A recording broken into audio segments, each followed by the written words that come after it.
அனைவருக்கும் வணக்கம். இப்போது பொய் பேசி வருவதே தனது கடமையாக கொண்டிருக்கின்ற மாண்புமிகு முதலமைச்சர் அவர்கள் ஒரு மெகா பொய்யை இப்போது மக்களிடத்திலே சொல்லி இருக்கிறார்.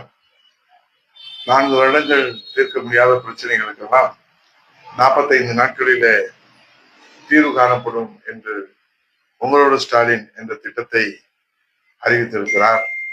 அந்த திட்டமே ஒரு முழு நீள காமெடி படம் என்பது தனி கதை.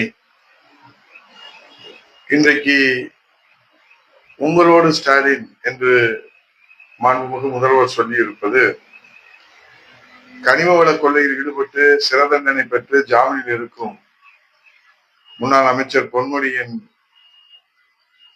சிறைவாசத்தை சிம்பாலிக்க சொல்லுகிறாரா?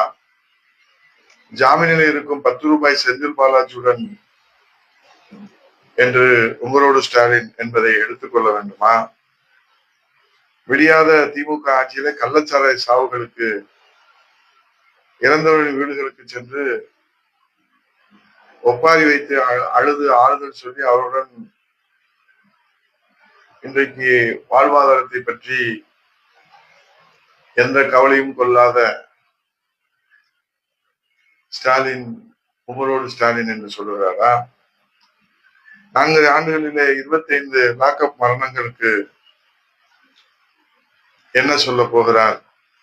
அண்ணாமலை பல்கலைக்கழக மாணவி பாலியல் பலாத்கார வழக்கில் இன்றைக்கு பள்ளிக்கூடம் முதல் பல்கலைக்கழகம் வரை நடைபெறுகிற பாலியல் வன்கொடுமை, போதை மருந்து தயாரித்து உலகம் முழுக்க கடத்தி சர்வதேச அளவில் திமுக புகழை பரப்பிய திமுக கட்சியின் மாநில நிர்வாகி ஜாபர் சாதிக்குடன் உங்களோடு ஸ்டாலின் என்று சொல்லுகிறாரா? வருமான வரித்துறை, அமலாக்கத்துறை, ரேடாரில் சிக்கியுள்ள தன் மருமகன் சபரீசனை காக்க பாரதிய ஜனதா டெல்லி மேலிடத்தின் காலில் விழவும் கூட்டணிக்கு தயார் என்பதற்கான நிலையிலே உங்களோடு ஸ்டாலின் என்று சொல்லுகிறாரா? இன்றைக்கு மாண்புமிகு முதலமைச்சர் அவர்கள் 4 ஆண்டு தீர்க்க முடியாத பிரச்சனைகளுக்கெல்லாம் இந்த 45 நாட்களில் தீர்வு என்று சொல்லி இருப்பது ஒரு மெகா காமெடியாகத்தான் பார்க்கப்படுகிறது.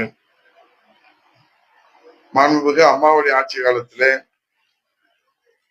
64,000 முகாம்கள் நடத்தப்பட்டு ஒரு வட்டாட்சியர் அலுவலகத்தை கிராமங்களுக்கு கொண்டு சென்று மக்களின் குறைகளை அன்றைய தினமே தீர்ப்பதுதான் அம்மா திட்ட முகாம்.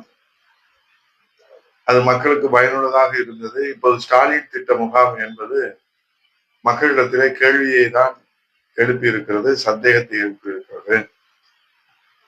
இதைத்தான் பாடி கட்டி டிங்கரிங் பார்த்து